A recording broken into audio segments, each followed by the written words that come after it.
technical issues, but now I'm connected and I hope you can hear me well. And we still have technical issues for the recording of the webinar, so we are still waiting a little bit, but we will start in a couple of seconds. Yes. Okay. Finally, it's working. Everybody is online. And this is recording.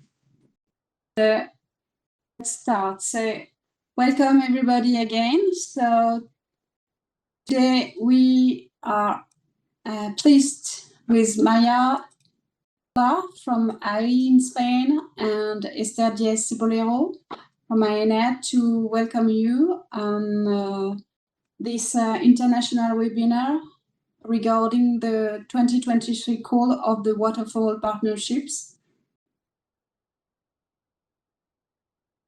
So the webinar is recorded and will be made available on the Water4All webpage in a couple of days. If you need to read the information or listen again to the details. And only the speakers, the 5 of us, will be able to speak, but you can use the chat, the question and answer tool, which is at the bottom right of the WebEx, to ask your questions. And we will sum up all the questions in a frequently asked question document that will be published also on the Water4All website.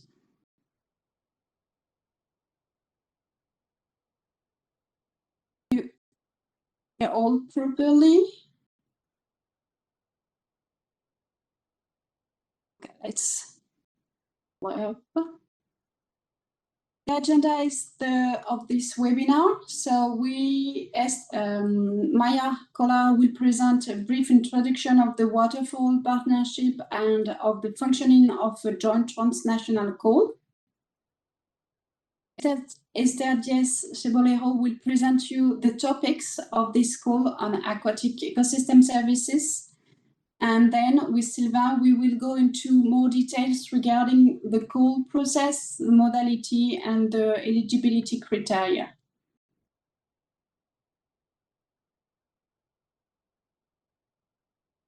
Maya, I'll give you the floor. The Yes. Introduction regarding the Water4All partnership. Yes, thank you. You can go to the next slide, please. So this is just a very quick introduction of what a partnership actually is, so a co-funded partnership. So the partnerships are basically, in a way, the heirs of the old Aranet co-fund schemes under the Horizon 2020, which some of you, I'm sure, know. And the partnerships are the new schemes under the Horizon Europe. So we're talking about the co-funded partnership. The important difference is that the partnerships have a much bigger scope, much bigger ambition. They bring together more partners and more activities. So the partnership, this partnership, Water4All partnership, brings together national and regional research funders, policymakers, and of course also other research and economic actors. At the moment, we are 81 partners from 23 EU member states, and we also have 8 non-EU countries. As you can see, this partnership brings together the research and innovation ministries and other sectorial ministries related to our topic, local authorities, EU networks. We have national and regional networks, and also research performing organization amongst us. This partnership Water4All is planned to last from 2022, so we already started last year, and it will go on until 2029, and some follow-up activities will go even beyond that. As you will see in the next slides, we have different activities under our framework going on, but the most important one are the annual joint transnational calls, which are launched in September each year. So these are annual calls. Next slide, please. So this partnership is aimed at systemic transformation across the water research and innovation pipeline, and it's fostering the matchmaking between the problem owners and solution providers, and its overall objective is to ensure water security for all in the long term. So it's a very ambitious aim of the partnership. Can you go to the next slide? And to achieve this objective, we have developed the Strategic Research and Innovation Agenda. This is a very important strategic document. It's the backbone of the partnership, and it basically tells the partners, the stakeholders, the researchers, what is it all about. So it identifies areas for which the research needs have been identified, and it groups this area into 7 themes. I strongly suggest that you check our SRIA, so the Research and Innovation Agenda, on the website. This is just a very quick overview, and all our calls will also be based on the SRIA theme. So this call in particular, it's based on the SRIA. It's based around the SRIA theme too, which provides the context for this call. So water for ecosystems and biodiversity. Can you go to the next slide, please? This slide shows a scheme of our activities, of our work packages. We call them pillars, and we have pillars dedicated to different activities. So the central one, which is basically, as I said, the framework for all our activities, is the pillar A, which deals with the joint vision and the development of the strategic and research agenda.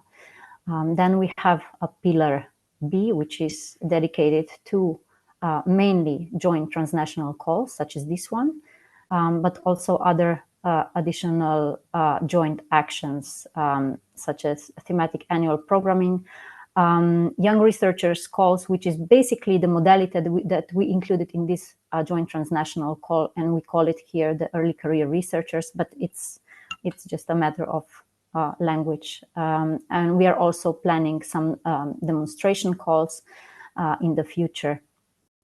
So the funding partner organizations of the partnership are joined in this pillar, and they're pulling their funds, national funds, together to fund research.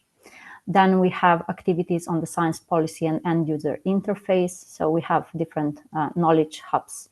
Here we have the training and PhD schemes and other capacity building activities. We also have another pillar on internationalization and another pillar on demonstration, which basically deals with the living labs. This is just an overview of what we do in the partnership, but of course this presentation and the information that will be given today is centered in the pillar B, and it's linked to the joint calls. Can you go to the next slide, please? So I have another slide prepared about the functioning of a European partnership joint call. So how does it actually all work? For those of you who participated in the old ERANET schemes, it's quite similar. So we have funding organizations. In this case, we have, I think, 36 funding organizations from 30 countries. And these funding organizations, they put together the national funding for research. But we also have the contribution from the European Commission. So the European Commission co-finances the proposals. The key point here is that we have one joint call with one single joint international evaluation. So this means that there is no national pre or post selection. So whatever is decided on this international level, then the countries fund the projects according to the ranking list that has been established by the evaluation panel that is set by the partnership or by the call steering committee. So we are obliged to follow this ranking list and fund the best top projects. So we're going down the funding list until all the funds are exhausted, and the overall objective is to fund as many excellent proposals as possible. So each funding organization will fund their own part, their own partner in the consortium, but the decision on which projects to fund is a joint decision, is done on the international level. I think this is all on my side. So if you have any questions regarding the mechanism itself and how it's funded, I think we will have later on, after the presentation by Esther, we will have a short Q&A, and also the Sylvain and Claire will say more how it works, and then we can resolve all your questions you will put in the Q&A section. So thank you very much. I think this is it on my side, and I give the floor, I think, to Esther.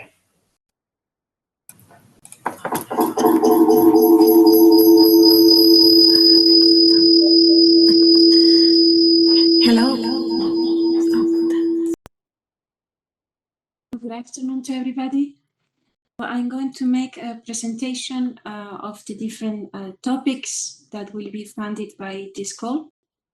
So we have identified 3 main topics and then a number of subtopics within each one of them. We can go to the next slide. The first topic of this call is the mapping, monitoring, assessment, a better understanding of ecosystem services in a context of changes from local to global changes. And here we have listed 4 different subtopics.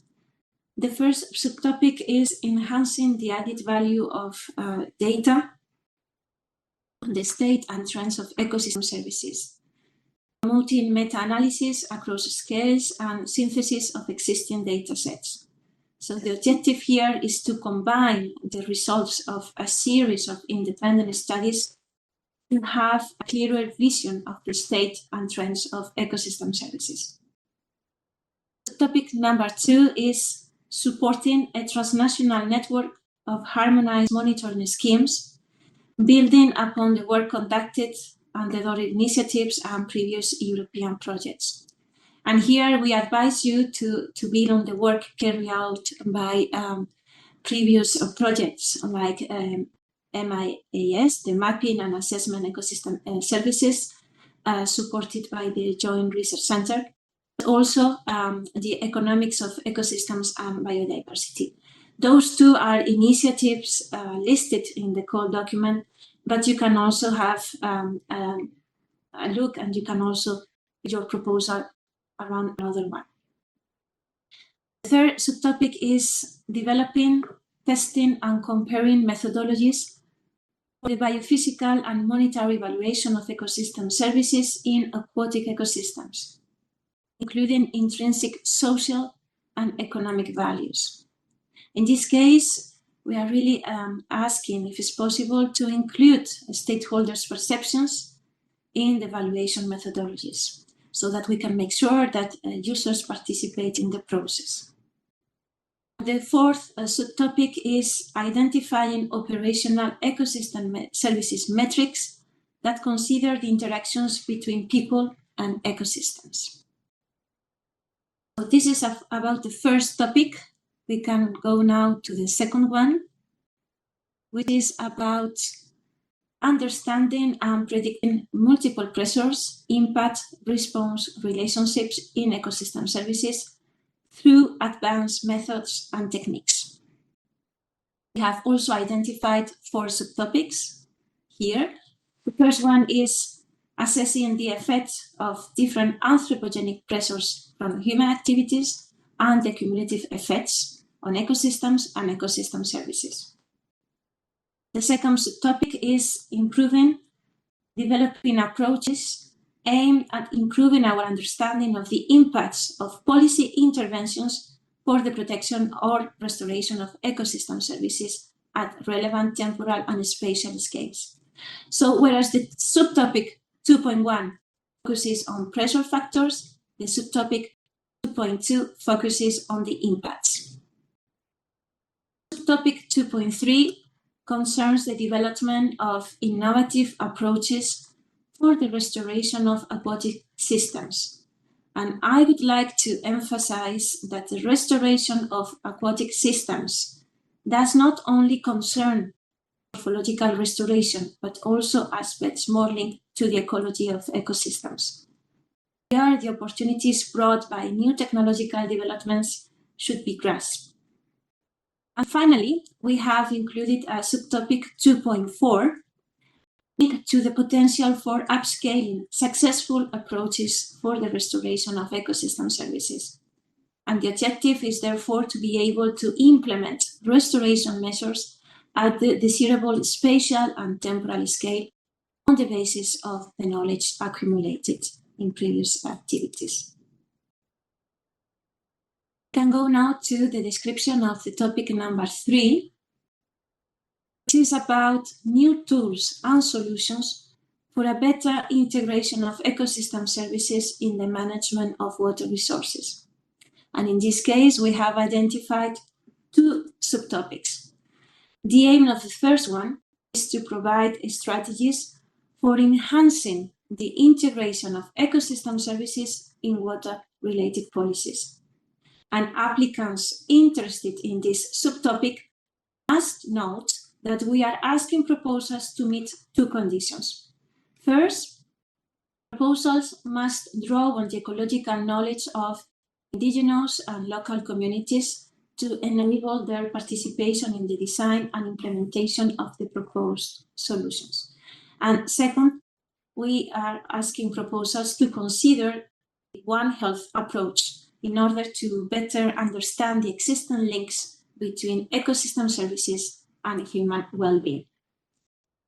The second subtopic, 3.2, looks at the evaluation of the performance of different governance systems in support of ecosystem services in order to better understand what obstacles exist in the implementation of frameworks linked to ecosystem services. I'll continue with the next slide. So, as many of you may know, the previous one. Okay, so some selected notes from the call announcement. So it is not compulsory to address all the subtopics within a topic in the proposals. You are really free to select the ones that are of your interest.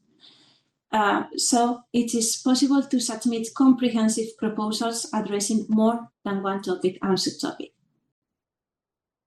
Context for the general call topics are thoroughly described in the Water4All's strategic agenda, and in particular in theme number 2, that deals with water for ecosystems and biodiversity.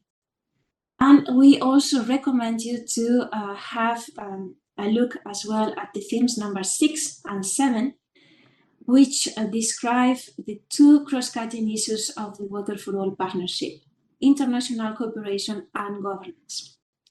As they are cross-cutting, they have to be somehow addressed in the different proposals. So please consider those 2 aspects as much as possible in the preparation of your proposals.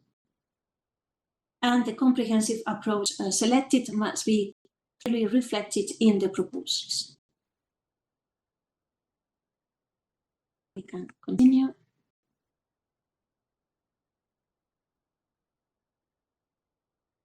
As you may know, 2 other partnerships have launched calls for proposals during the month of September this year. One of them is the Biodiversity Partnership Call on nature-based solutions for biodiversity, human well-being, and transformative changes. And the second call has been launched by the Driven Urban Transition Partnership on the topic of people-centered urban transformation. So these 2 calls, along with the Water4All call, are definitely complementary. And in this respect, we will ensure a real exchange of knowledge with the coordination teams of the partnerships DUT and biodiversity in order to ensure a better protection of our ecosystems and, more generally, to increase the overall impact of research and innovation actions. You can find detailed information on the complementarity between these calls on the Water4All website, but I would like to summarize a few points. First of all, the Biodiversa Plus call is about understanding tipping points, trade-offs, and socio-ecological mechanisms affecting nature-based solutions. Whereas Water4All is rather looking at the status of ecosystem services, pressure factors, and their integration in the management of water resources. Nature-based solutions can be seen as a solution to tackling challenges around ecosystems, whereas ecosystem services, the scope of our call, are rather the result of the implementation of those solutions, implementation of NBS. On the other hand, finally, DUT explores approaches that integrate nature in urban planning and transformation. And a second point I also want to highlight is that the DUT call is interested in urban areas. The Biodiversa Plus call is open to all environments, terrestrial, aquatic, marine, coastal, etc. And the focus of our call, the Water4All's call, is on the aquatic ecosystems. And finally, in this regard, I also want to stress that Water4All will not be able to fund.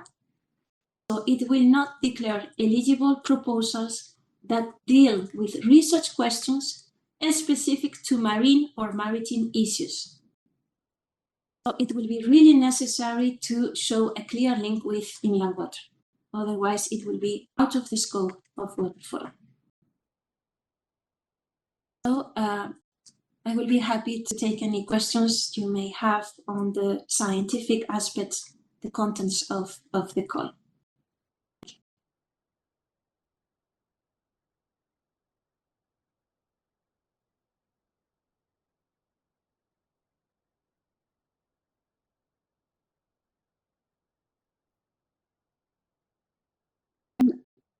You submit the same project for both DUT and Water4All? No, you cannot. Your proposal should be unique. It's you have to decide where it fits the best within the DUT call or Water4All call. The scientific content of the two calls are quite distinct. Study sites are different.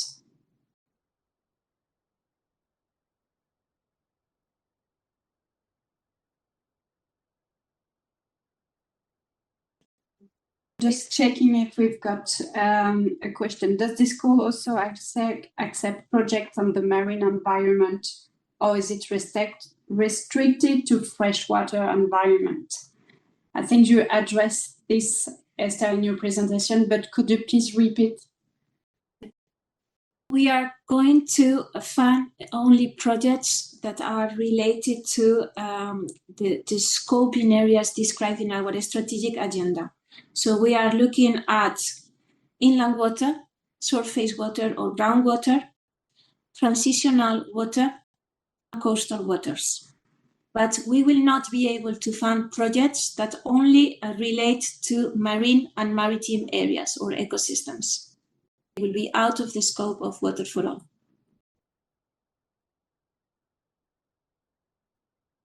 Another question. Biodiversa Plus researches the thresholds, tipping points, and etc. of nature-based solutions. And for Water4All, we look for the state of the aquatic system, aquatic and inland water, right? Yeah, that's correct. So they are focusing on the nature-based solutions, so as possibilities for addressing certain challenges around ecosystems, and we are looking at the state and the pressure factors of ecosystem services. How do you define coastal waters? We take the definition from the Water Framework Directive it is all the area that goes from the coastal from line till 1 nautical mile. However, having said that, if the proposal only focuses on the coastal area and you do not describe the link with inland water, the project will not be accepted. You need to show that there is a link with freshwater or inland waters.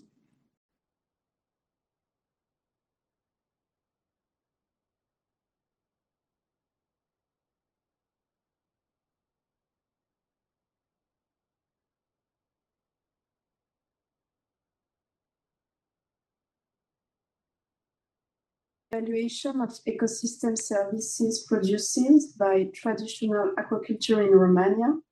Example, common crop cultivation in earthen ponds is within the scope of the call.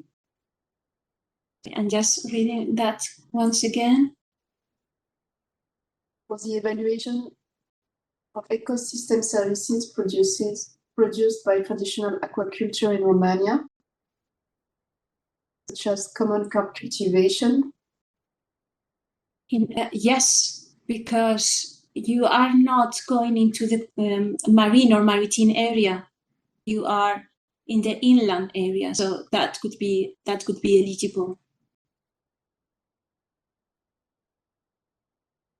The question related to eligibility criteria, but more on a practical point of view for the composition of the consortium. I think we will wait the second part of the webinar. Yes.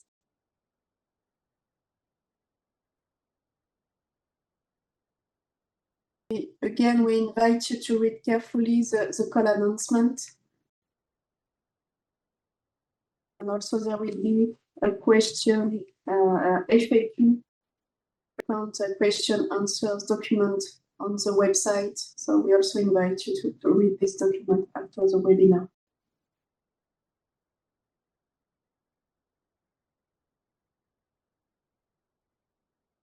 The scientific content. I don't see other question. I don't know. No, I don't see any other related to the topics. So Will we also be consider cleaning water system?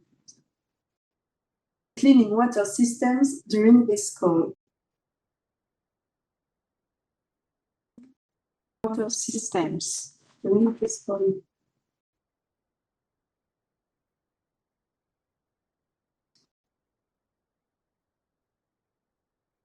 Can you please elaborate on that a little bit more, please?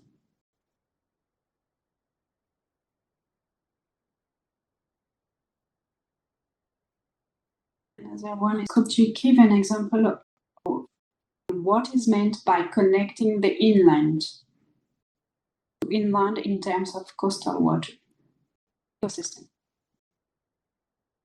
An example could be, for instance, how pollutants upstream can impact ecosystem services in a littoral area. That could be an example. There is a clear link on how the activities carried out upstream are affecting downstream ecosystems. However, we cannot declare as eligible projects that are just focusing on analyzing the state of certain species in the coastal area.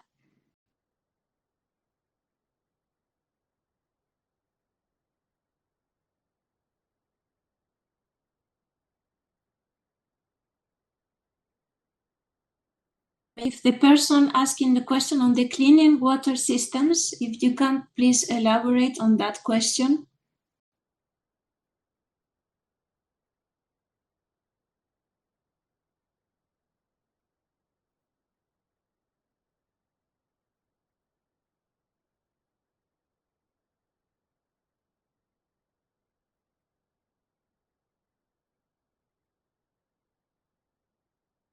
If you consider the cleaning technology in this call, I mean, if it's cleaning technologies is for restoration, so that could be within the scope of the topic number 2. So yes, we will consider that.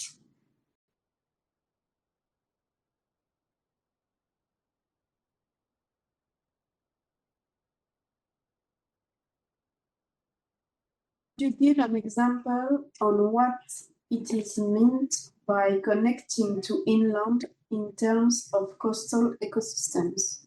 Yes, this is, for instance, the example I was given previously on how an analysis of the pollution upstream and how it is going to affect downstream in a littoral area. This is the example I gave before. Because there we are showing a clear link between an activity that is happening in a river basin and how it's going to impact afterwards downstream.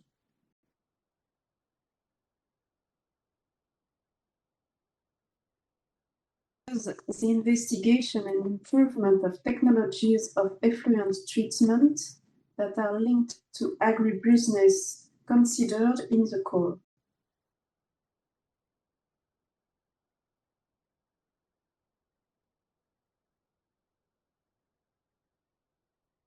I mean, it really depends. I cannot reply that way directly. I mean, if the objective is to see how you're going to improve ecosystem services, that would be eligible. I don't see a clear link with the ecosystem services here.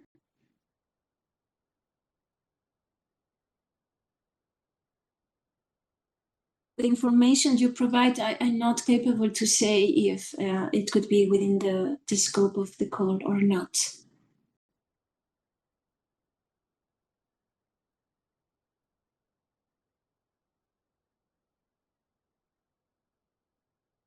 One more question. Will a proposal be eligible if it targets only one aquatic ecosystem, such as groundwater? Yes, it would be.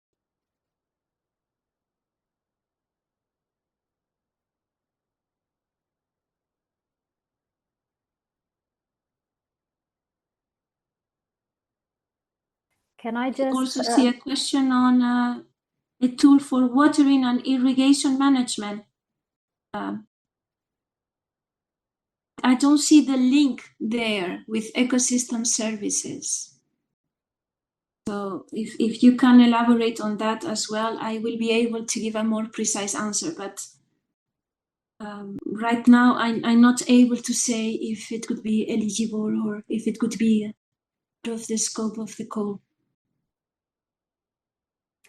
Would you mind if I just add one little comment on this type of question? So I know everyone is now eager to ask about their concrete case, if it's in the scope of the call or not. And Esther is trying to clarify this as much as possible, but it's key that you really read the call text and the SRIA. Of course, you can contact the call secretariat, but the final opinion and the decision if your proposals is in the scope and how it fits, it will be done by the evaluation panel. So I understand that for us there is very difficult now to say this opinion, to give a clear yes or no, apart from clarifying the scope, of course, on this very short description that is in the call text. So just try to consider this, that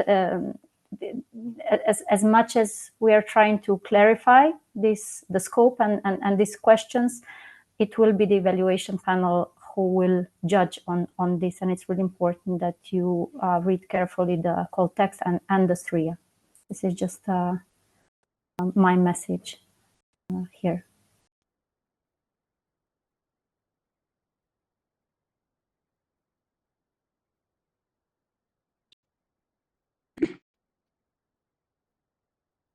You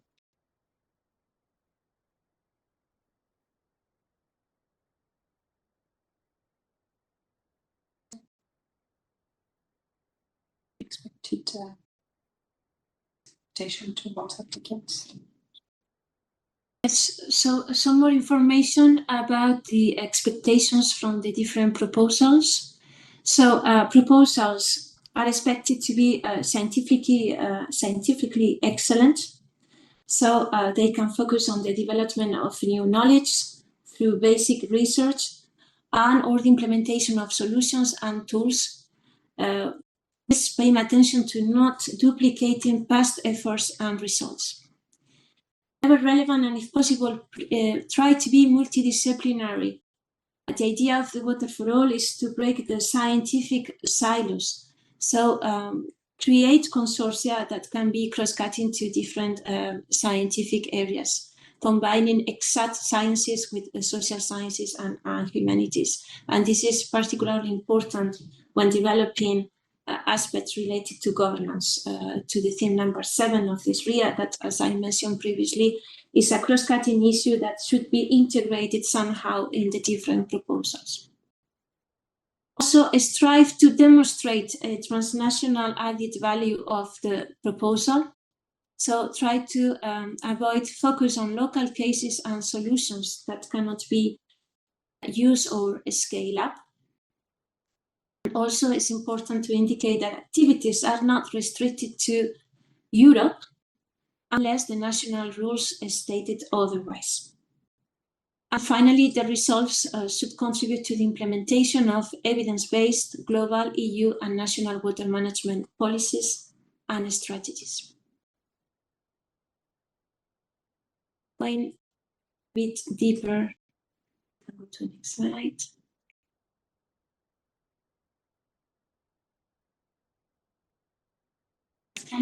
Okay. Going a little bit deeper into the impacts. They are listed in the call text and they are also indicated here.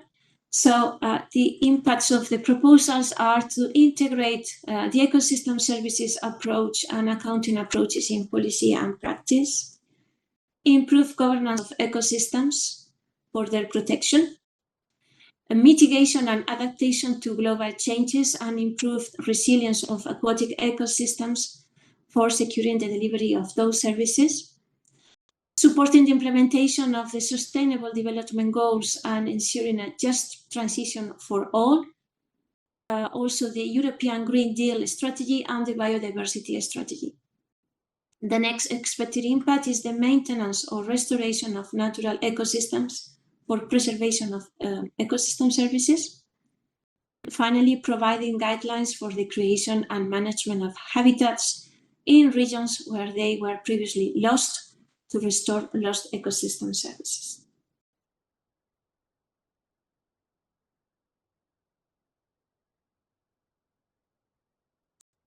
Thank you very much, Esther.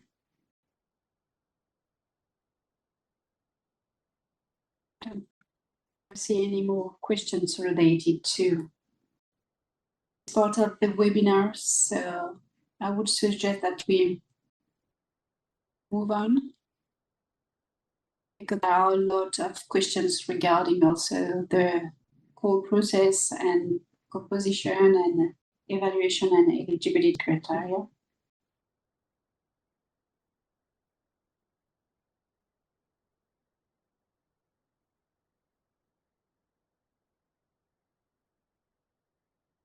So good afternoon to everyone. So we'll continue with the second part of the webinar about the details of the call process and the composition of the consortium, the eligibility rules, and so on.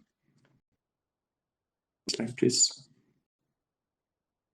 So before going into details about the call process, we will start to talk about two additional modalities of this call. This is a novelty compared to the first call of Water4All launched last year. So this call, we have a modality of early career researcher, in addition to the regular call, as well as another instrument of the partnership Water4All, which is associated to this call, which is an expression of interest to participate to an activity of Knowledge Hub. Okay. So first of all, the early career researcher modality. So the idea is that we only have one call, so 2023 joint transnational call, but for researchers that obtained their PhD since less than 10 years before the call launch, there is a possibility to apply under the modality of early career researcher if your funding organization is participating in this modality.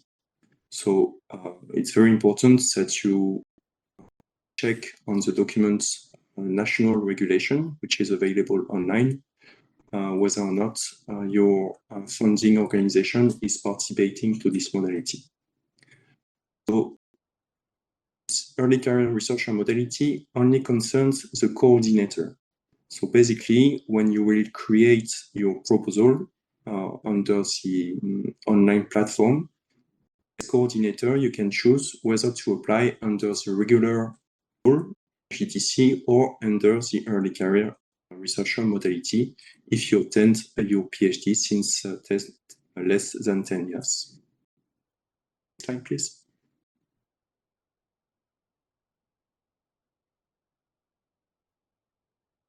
So as I said, this modality only concerns the principal investigator of the coordinating partner. So the other principal investigator, the partners in the consortiums, are not concerned by this criterion.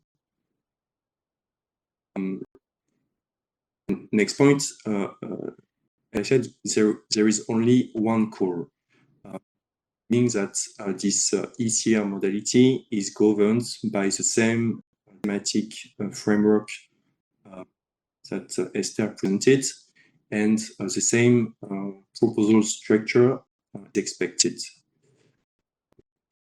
About the evaluation process, there will be only one ranking, meaning only the same evaluation panel of experts will evaluate the proposals submitted under the regular joint transnational call and the proposals submitted under the early career researcher modality.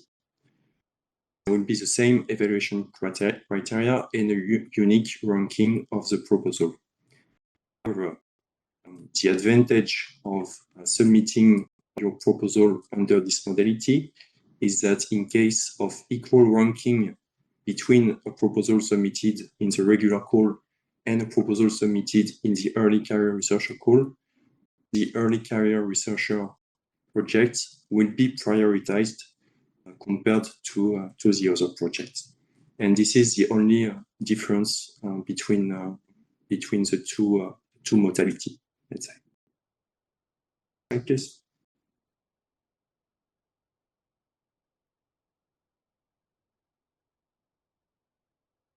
So let's continue now with the other modality, particularity of this call, which is the possibility to express the interest to participate in the 2023 Water4All Knowledge Hub, which is an activity of the Water4All partnership under the pillar C of Water4All. So it can concern researchers from transnational projects funded in both the regular GTC or the ECR modality. You have the possibility to express your interest for participation to this knowledge hub. This knowledge hub will be a networking platform of experts from this call with the aim of translating and transferring the project's results into recommendations to support evidence-based decision-making processes for stakeholders and policymakers. So this knowledge hub falls under the same topics than the call, so aquatic ecosystem services, and its duration will be equal to the duration of the project funded through this call. So we will detail later the line of the call project, but the knowledge hub activities will be developed back to back to the activities of the projects selected and funded through this call.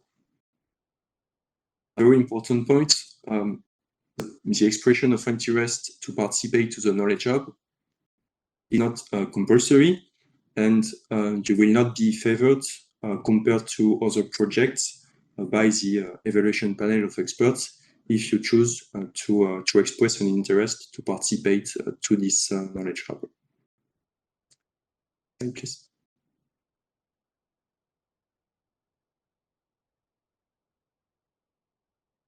So what will be the activities of this knowledge hub? So there will be 3 physical workshops organized. So from 2025 to 2028, during the development of the project funded, in addition to a series of online meetings that will be planned also for the group of experts participating to the knowledge hub activities. The composition of the knowledge hub expert group is composed of mainly an expert group of experts. So this is researchers and experts participating to the project funded through this call. There will be 2 scientific coordinators that will co-chair the expert group and ensure the scientific coordination of the activities, and 1 facilitator who has this expertise and competence for the knowledge brokerage and communication activities. You can refer also to a document which is available online. This is the terms of reference of the Water4All knowledge hub with all the details about the different roles and the governance of the knowledge hub. Next slide, please.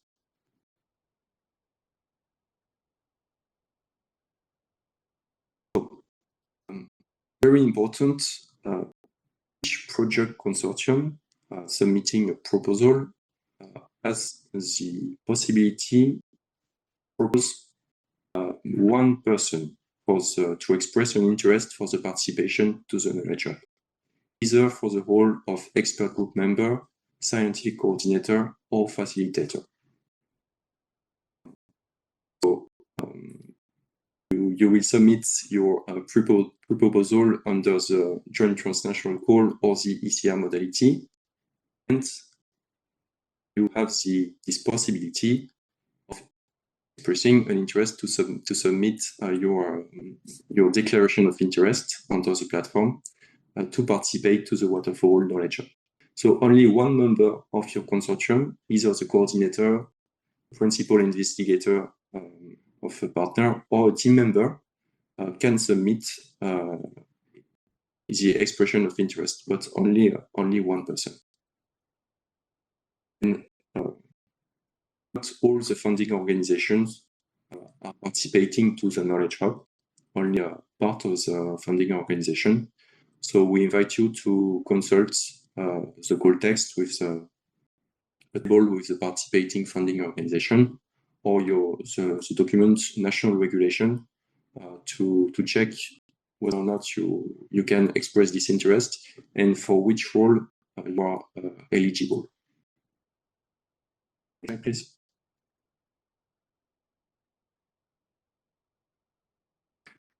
Okay.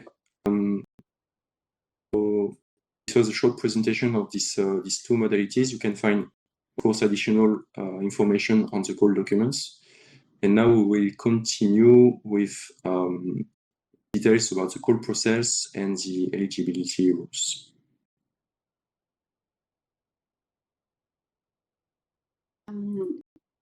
We should just take a couple of questions related to the knowledge hub of the SCR modality before going into the call process. Is it only the consortium leader that can participate in the knowledge hub, or can someone else participate in the knowledge hub? any team member is eligible to express an interest for the participation. So what we suggest is that the coordinator under the platform talk to all the team members and participants of the consortium to decide who will be the representative of the project under the knowledge of activities. And under the platform, this will be the coordinator that will choose who will express this, who will have the possibility to express this interest. So any team member of the consortium.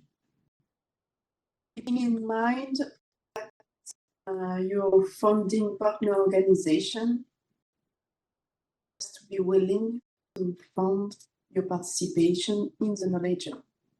And you have to check the list of funding organizations who declared the knowledge hub as eligible cost. Which role within the knowledge hub they will support. There is a table in the kernel announcement, and we will show this table later, a bit later. Regarding the early career researcher, we have a couple of more questions. Is there an age limit for the ECR, or is it only 10 years after the PhD? There is no age limit. The criteria is to have obtained his PhD since less than 10 years. We decide that less than 10 years means obtaining the PhD after the 1st of January 2013.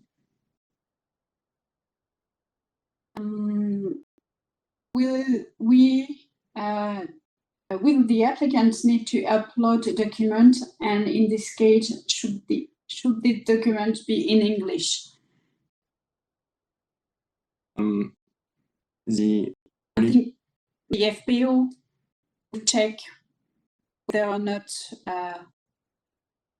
the applicants will be eligible for the early career researcher. I guess if it's only in the national language, that should be enough.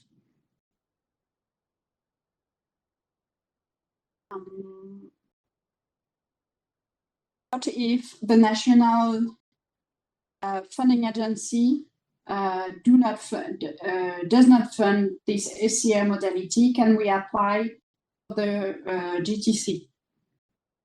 Yes, you can. Of course, if your funding organization is not participating to the ECR modality, you can participate to the regular call. And you also have to keep in mind that the ECR modality only concerns the coordinating partner, meaning that if your FPO, if your funding organization is not participating to the modality, you can still participate as partner to ECR proposal. I would just like to add that if you qualify, if you for the early career researcher, and even if your funding organization is participating, you have this option. It is still up to the applicants to decide under which modality they want to submit their proposal. So someone who would, in theory, have the conditions to present their proposal as an early career researcher, if they want, they can also present it under the regular call. It's just that you have to choose one. You cannot do it under both. It's not obligatory or compulsory to say that if you have a PhD less than 10 years before and your funding organization is participating in this modality, did you have to do it under this modality? Thank you. We have another questions about condition of 10 less having obtained the PhD less than 10 years, whether or not it considers the medical leaves and maternity leaves. So you should refer to the national regulation or contact your national contact point to check how if they have how they will count these 10 years. they support this modality. Check with them if they consider the maternity and medical leaves.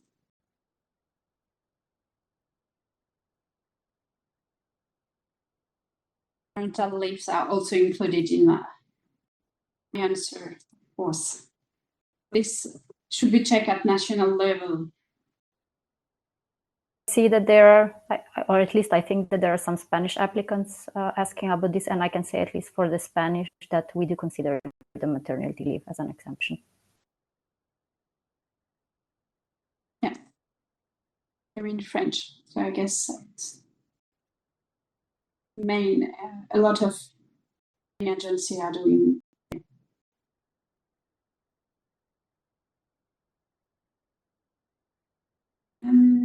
Okay.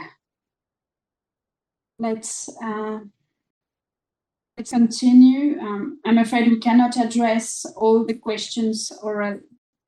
So we are trying to respond also by in the question and answer, and there will be a frequently asked question document that will be made available after the meeting on the Water4All website. So this call, so it's a two-step call with 33 funding performing organization participating from 30 countries, and the tentative total budget reaches approximately 37 million euro, including the EC contribution, the co-funding. The applicants must comply with the general eligibility criteria defined in the call announcement, as well as the national eligibility criteria defined by the funding organization in their national regulation. Be careful that in addition to the general criteria, your national funding organization may have defined maximum of budget that you can require per partner and per project, that they will have possibly to define the possibility to participate or not in the early career researcher modality, as well as in the knowledge hub, as we said before. And you might also find in the national regulation other national criteria. So please check carefully all these criteria before you submit under a modality and before when you are elaborating your consortium composition.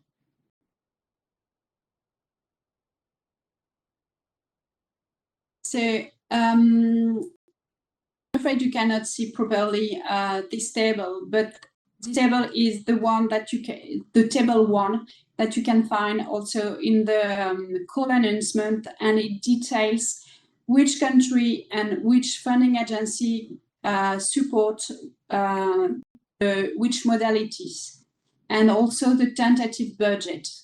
So all funding agencies support the regular joint call, the GTC, but you will find the details about whether or not they support the SR modality and the knowledge hub, the tentative budget. And you have also to check afterwards if there are further details in the national regulation about the ECR modality or participation in the knowledge hub.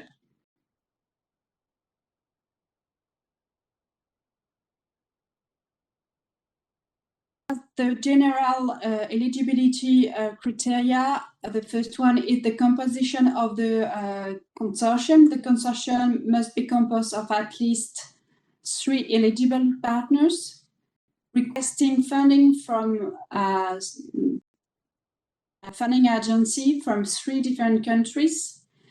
And also your composition should include at least 2 partners from the EU, European member state or associated countries.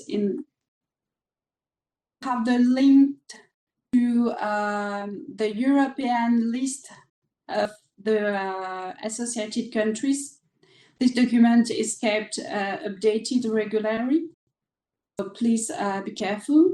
And besides the European countries and associated countries, we have Brazil, Switzerland, and UK, which are supporting this call. Second point is so we had the minimum of eligible countries, and there is also a maximum of eligible partners per consortium, which is 7, and this includes one self-funded partner. Self-funded partner are, I think we go in more details later on, but they are partners which cannot request funding from eligible and participating country funding agencies. If the self-funded partner will have to prove their willingness to fund their activities during the step 2 of the call by sending a letter of commitment with the full proposal. And this self-funded partner cannot coordinate a project.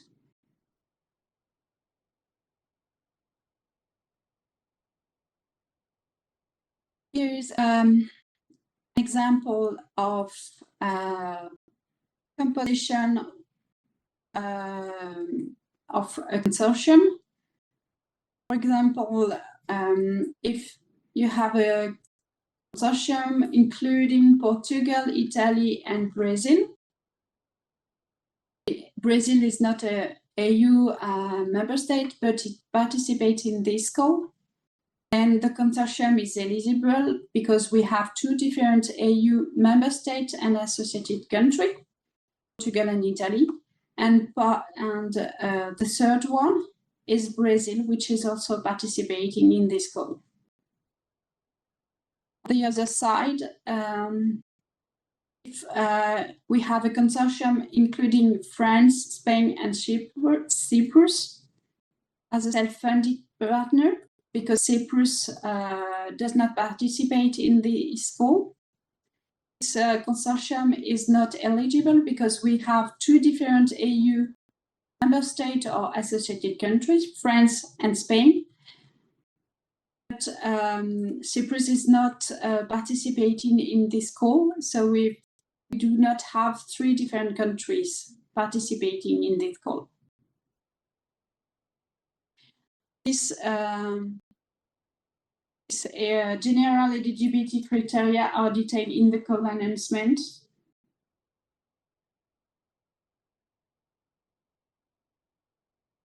The eligibility criteria is the duration. The project duration should be 3 years. The consortium coordinator must be eligible for funding by one of the funding agencies in the call. The principal investigator, the consortium coordinator, can only participate in one proposal in this call. Cannot participate as team member or PR, a principal investigator of another partner in another project. Proposal must be written in English, and also finally you should also be careful about the workload distribution. No partner shall have more than 50% of the placements, and within partners of the same country. At the same, they shall not have altogether more than 50% of the placement.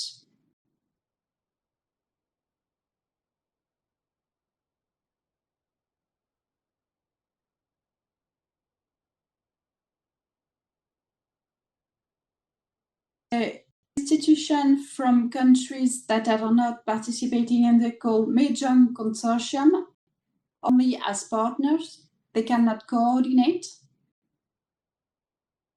Participation will be as institution-owned expenses, self-funded partner, and only maximum one self-funded partner is allowed per consortium.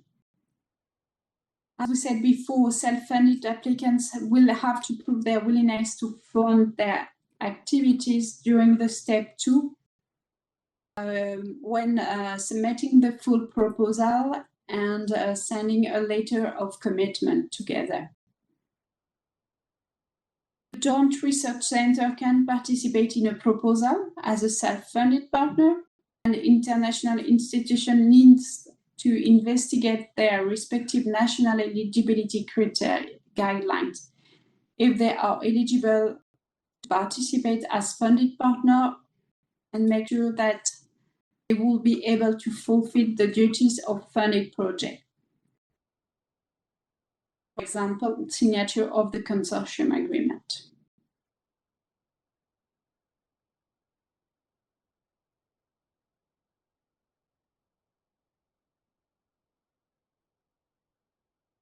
So as Maya presented in the very beginning of the webinar, each national funding organization funds its own national teams, and applicants must therefore comply with their funding organization eligibility criteria.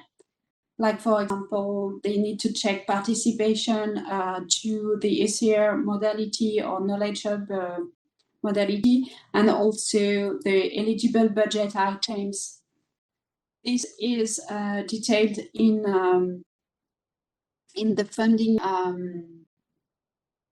in the national regulation, and also there is a list of the national contact point that you can consult and to get in touch with your NCP to check the regulation, the funding regulation also, if necessary.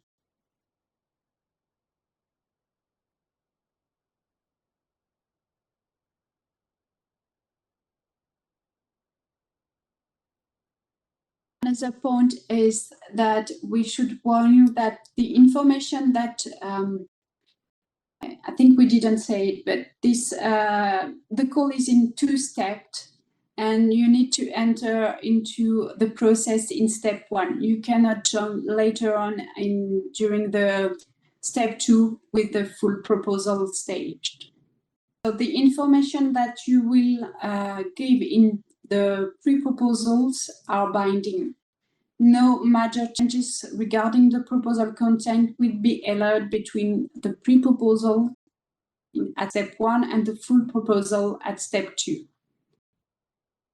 Regarding the limited, the administrative details that will be included in step 1, a limited number of changes will be allowed, provided that they are in line with the general rules of the call and the rules of each funding agency. Participants shall contact the call secretariat via email and their national contact point if they or changes. No changes of budget if allowed by the relevant national funding agency, and no changes of the coordinator will be allowed except in case of force majeure. A request for change of coordinator must be submitted to the school secretariat at least 1 week before the deadline for submitting full proposal at step 2, and this will be discussed on a case-by-case basis.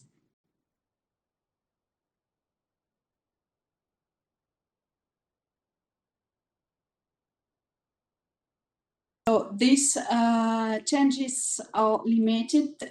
There will be a maximum of 2 changes allowed in a proposal for more than 5 partners, and maximum 1 change in the proposal if there are less than 5 partners. This is provided approval by the concerned national FPO. So what is considered as a change is addition and removal or replacement of a partner, included the self-funded partners and the subcontracting partners. And it's not that by partner we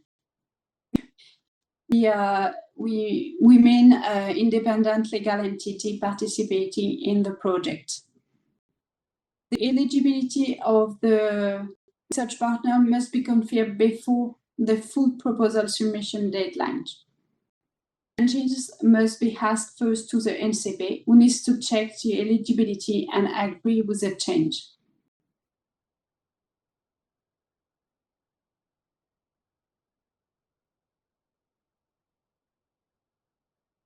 Regarding the submission procedure, as I said, it's a two-step procedure.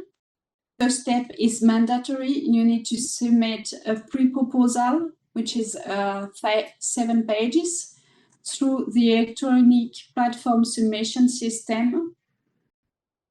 Where, as coordinator, you will have the possibility to choose whether you submit under the regular joint transnational call or under the early career researcher modality.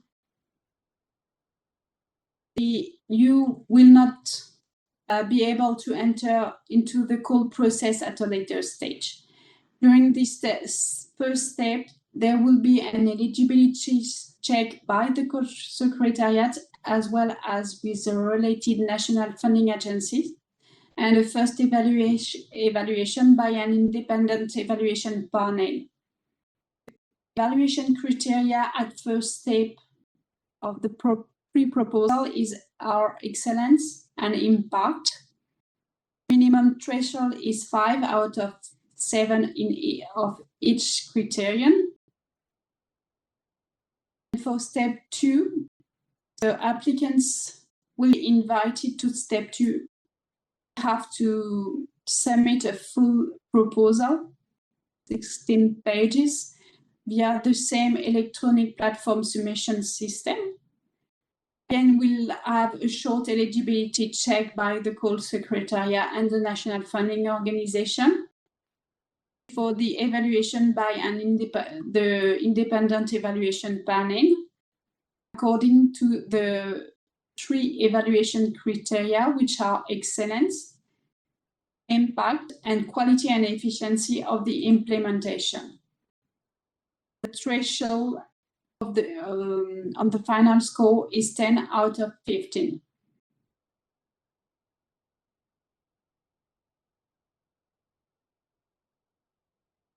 The call timeline, so the call opened on the 12th of September, and the first step submission deadline of the pre-proposal will be the 13th of November 2023 at 3 p.m. Central European Summer Time. The call secretariat will respond to your emails and very last question until say 1 p.m. And for the second step, you will be invited to go for the full proposal second step at the end of February 2024, with a submission deadline of this full proposal on the 29th of April 2024, also at 3 p.m.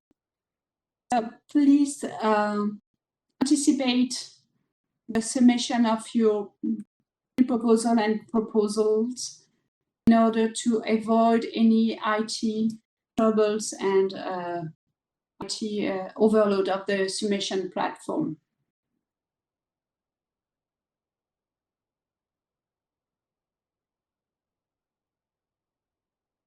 Here we can take again some more questions related to the call process.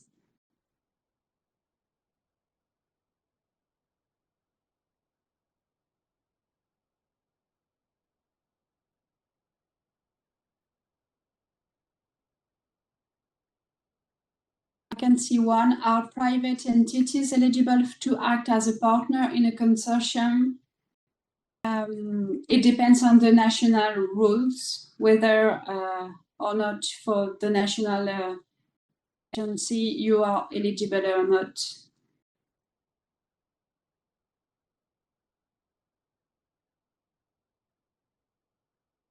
I would like to comment. Perhaps I saw several questions regarding the early career researchers funding scheme. So I guess it's not clear. So there is one budget and there is one ranking list. So these are not two separate budgets.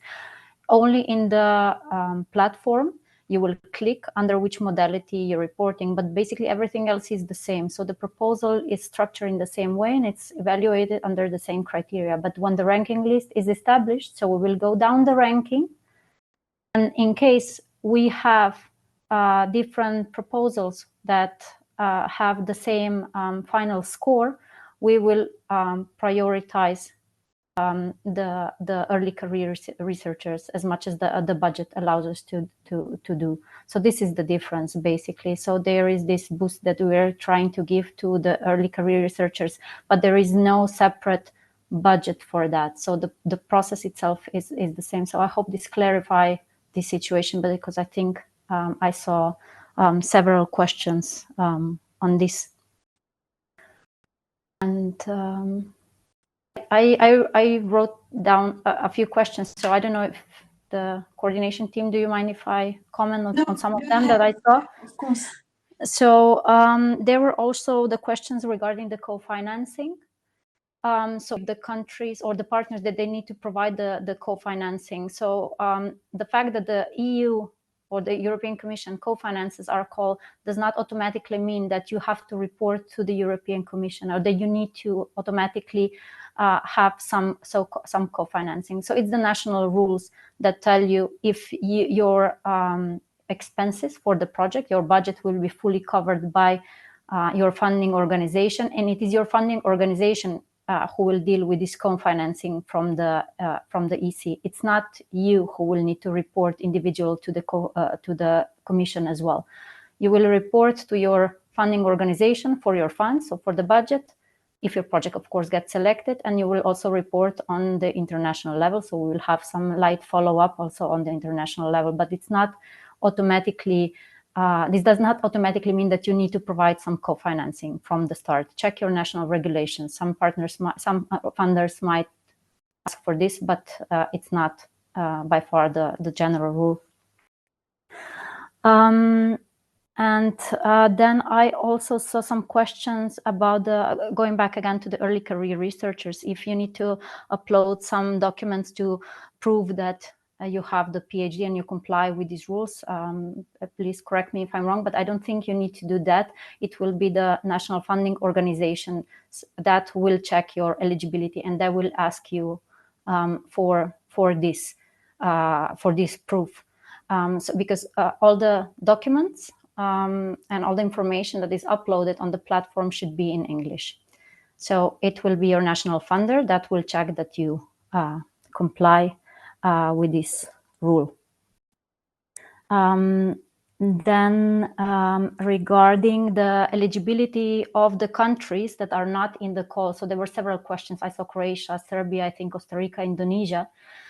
So these countries are not participating in the call. So that means that they have to provide their own source of funding, whichever the source of funding may be. So we do not check that, but if there is a partner who is doing that, a self-funded partner, you will need to provide in the full proposal. So if you are invited to step 2, you will need to provide a letter of commitment, and you will need to state the amount of this funding and for which activities and the source. So, but this is up to you.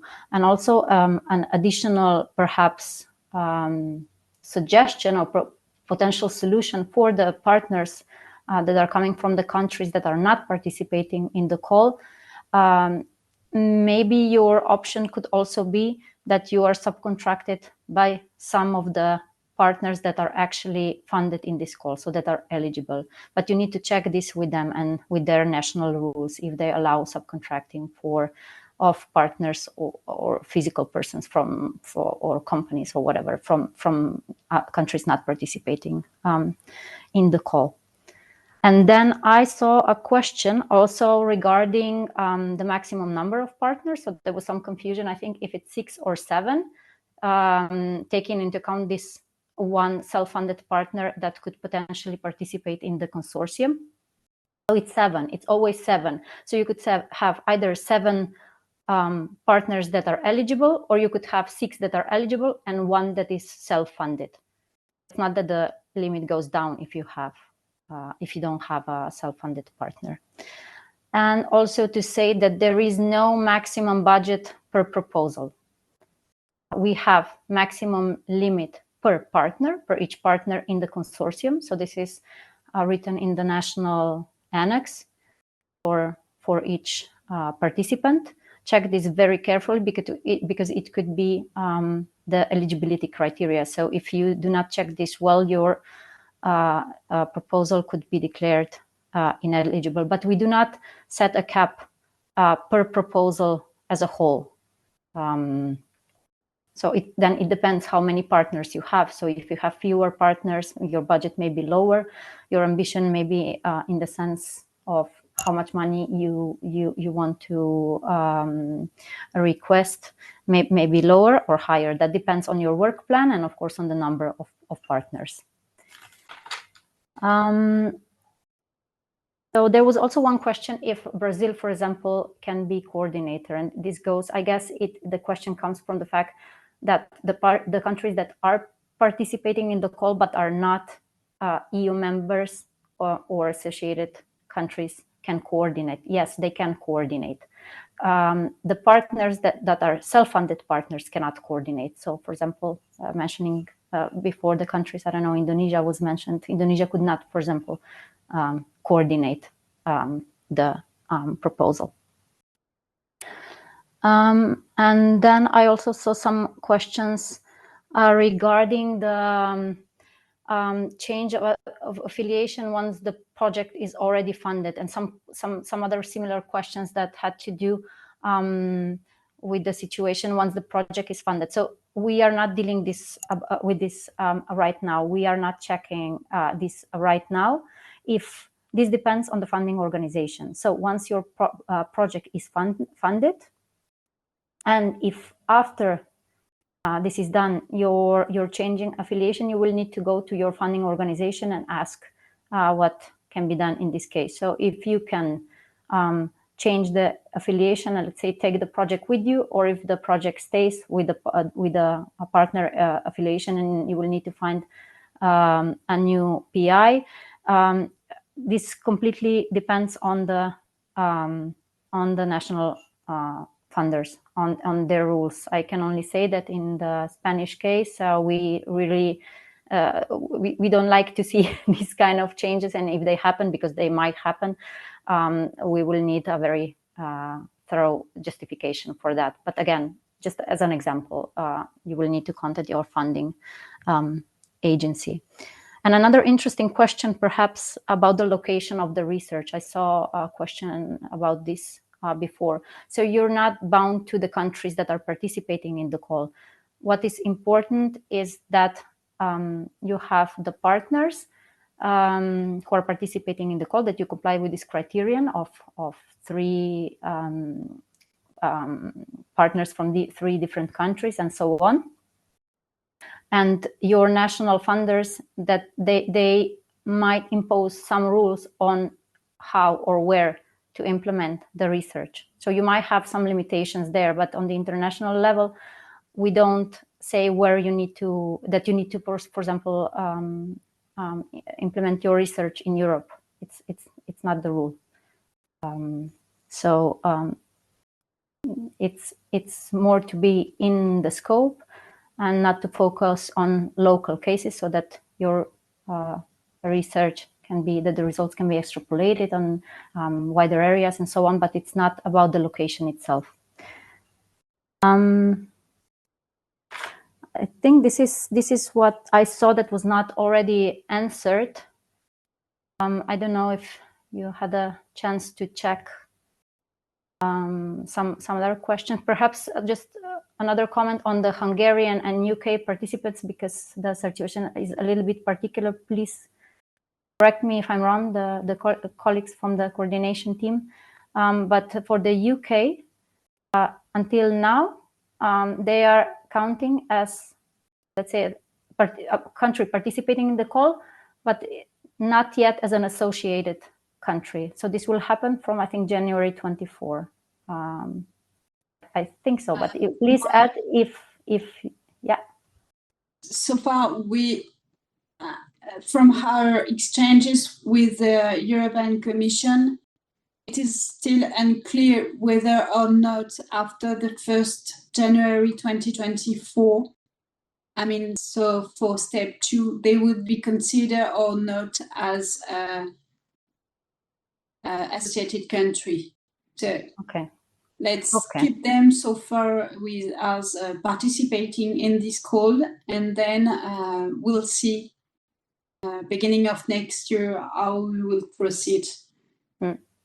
Okay. So, but in any case, at the moment, so, and when the first step will be closed and we will be performing this eligibility check of all the participants. So the UK participants, please consider the fact that in your consortium, you will need at least 2 other countries that are, of course, eligible and participating in the call, and that are EU or associated countries. And for the, I'm not completely sure, I will admit, about the Hungarian participants right now. I think you will really need to contact your national contact point about this point, because I think it's not the same rule applying to all the applicants regarding. Right, and also the best way is to contact the Hungarian NCP, and also on the European Commission webpage there is also a document, a FAQ related to Hungary. So that might help as well. But still, Hungary is participating in the call. Yes. So in this sense, it's one of the countries participating in the call.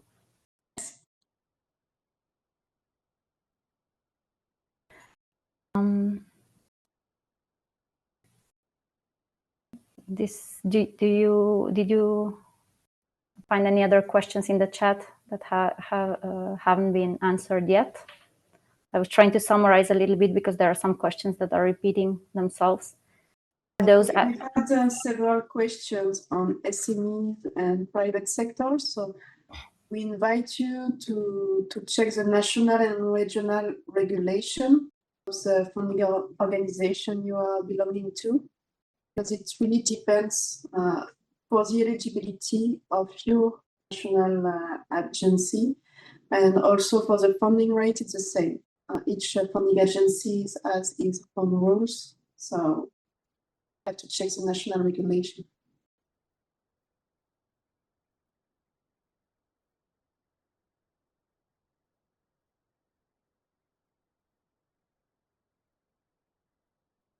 And as we said previously, there will be a FAQ on the website. So if some questions have not been addressed during this webinar, you might find more information in this document in the coming days. I see here another question regarding the ranking list and the order of the projects and how they're getting funded. So yes, so the countries put their funds, and there is also this co-funding, so from the European Commission, that is also used in a way for the gap filling, because there will always be some discrepancy between the available funds and the success rate that each country has. So we are always trying to, we are first of all, we are obliged to follow the ranking list. So we cannot just kind of skip projects. And when the funding is exhausted, even if there are countries that still have some money available, the ranking list is cut. That means that even if there are projects that are that maybe one funder already exhausted their funding and there is no EC co-funding available anymore, but there are, let's say, in this proposal, there are 2 other countries involved that still have their funds. We would not be able to fund this project. It's a collaborative funding in this sense.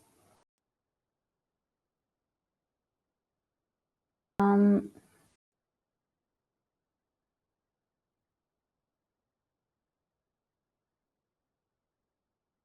don't know if we have other questions regarding the partnering tool. So there is a partnering tool on the website.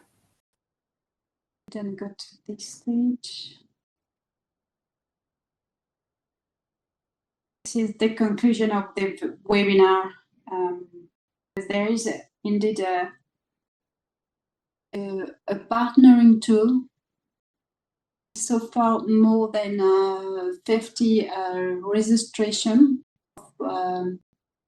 contact that are applicants that are looking for either a partner or a project to join. You can have a look to this this tool, which is also you'll find the link on the Water4All webpage. And let's get back to, on list of all the resources that are available online already. Call documents with the call announcements, the list of national contact points, and with the matrix of topics and modalities, which mean which funding agencies support which modalities. And there is also the documents about the term of reference of the Water4All Knowledge Hub. The Annex OD is the list of Water4All beneficiary can also apply to the call. This is only for applicants of organizations that are involved in the partnership. So it does not concern all the applicants, only a few of them. More important is the national regulation of all the funding agencies, and also the template for the pre-proposal to submit by November 13th. There is also the link to the online submission tool, the electronic platform for submission system. The partnering tool. So if you are looking for a partner or a project to join, as we said before. And soon we will make available the recording of this webinar, the presentation that we had today, and also frequently asked questions document.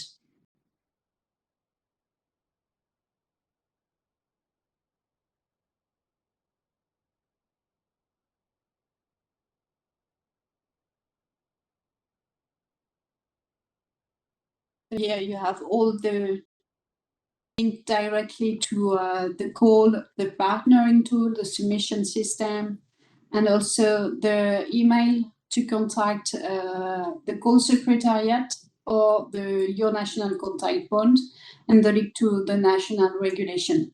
All this information can be found on the Water4All webpage, which has a dedicated section under open calls for this call, the 2023 joint call.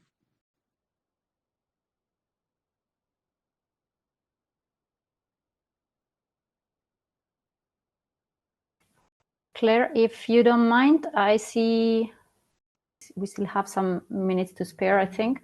I see a question about the pre-submission or parallel submissions and so on.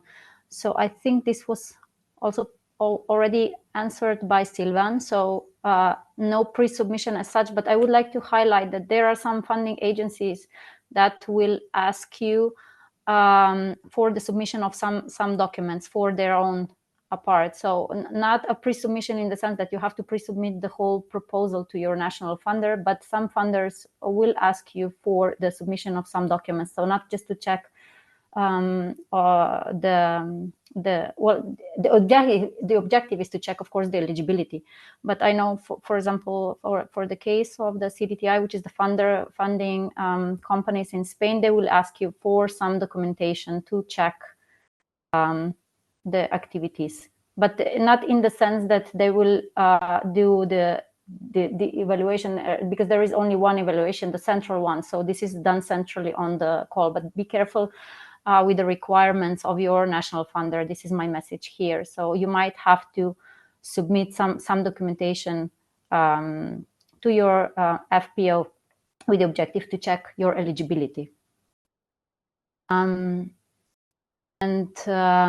There is a question regarding the maximum limit of 50% workload, a specific way of determining the workload for each partner in the consortium. So this is up to you, depending on the tasks and the budget that you're requesting. So this needs to be kind of equilibrated among the partners, depending on the task that you will take on. And you will need to, if I'm not mistaken, you will need to indicate the distribution of the person month in the submission tool, if I'm not mistaken. So this will be checked.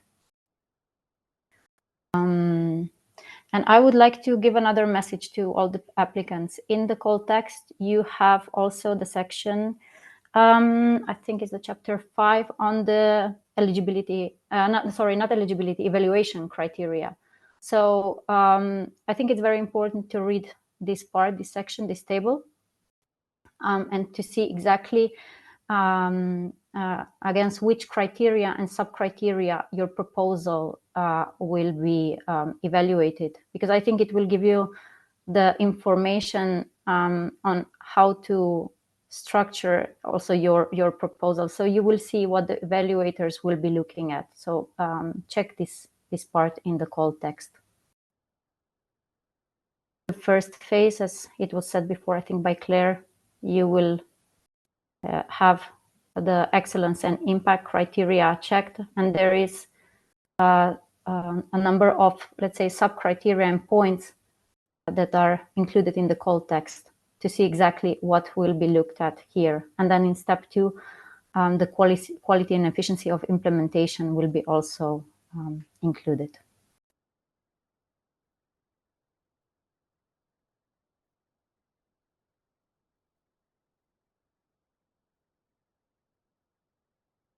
So I don't know, I'm checking the questions that are many that have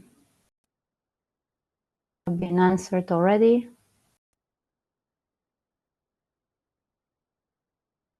So all the questions, for example, regarding the personnel costs and so on, you need to check this with your national funder. We cannot answer these questions here because the costs, the type of cost that they funded for your organization, it will depend on the funding organization that will be funding your part.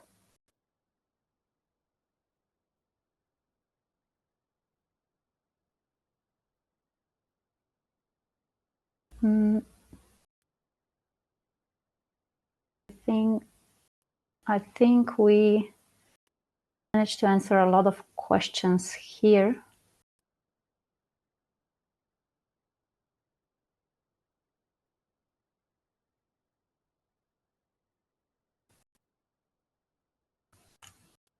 So perhaps I'm not quite sure I understand this last question that I'm seeing. Can be multiple people of one participating partner. So when we say partner, we mean a legal entity. So we're not referring to an individual person. So you have, for example, a university, and there will be one principal investigator, and there will also be a research team behind. So you need to check again with your national funding organization what costs they fund. of the whole research team, if there are personnel costs included, if there are other direct costs included, and so on. Materials, equipment, whatever. This always depends on the funding organization. But when we talk about the partners, we're talking about the legal entities.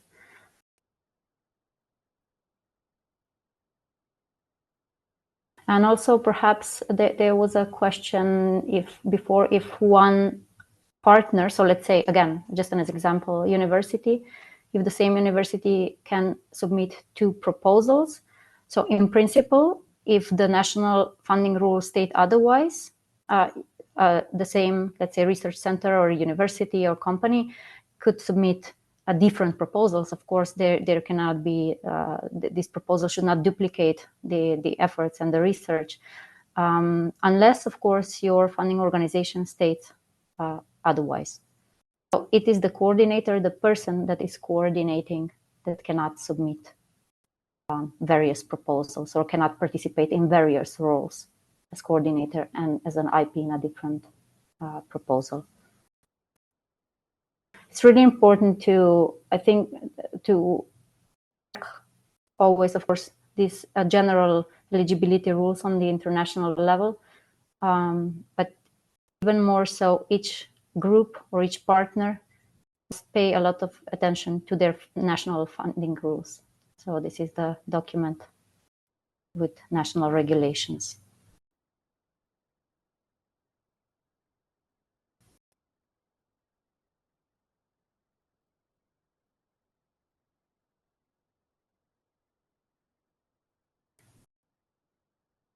Okay, so I think try to address as much as possible the different questions.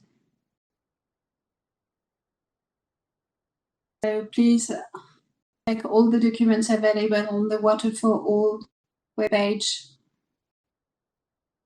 and all the information related to the call can be found there, and we'll make all the documents related to this webinar as soon as possible on the webpage as well.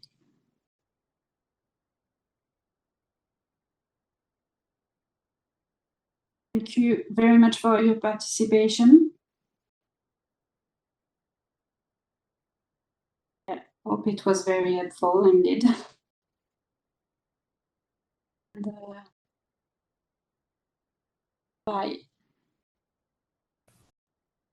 Thank you very much to the colleagues from France to organize this session, also to all the participants for connecting and expressing your interest. And again, just get in touch with the call secretariat or and probably with your national funder, and feel free to ask any question that you need. And yeah, follow the website, because there might be some updates. We will, of course, upload the frequently asked questions document, but every once in a while, if there is some minor change, nothing critical, but follow the website for all the information. Thank you, everyone, for connecting today. Thank you, bye. Thank you as well for the responses. Bye. Bye.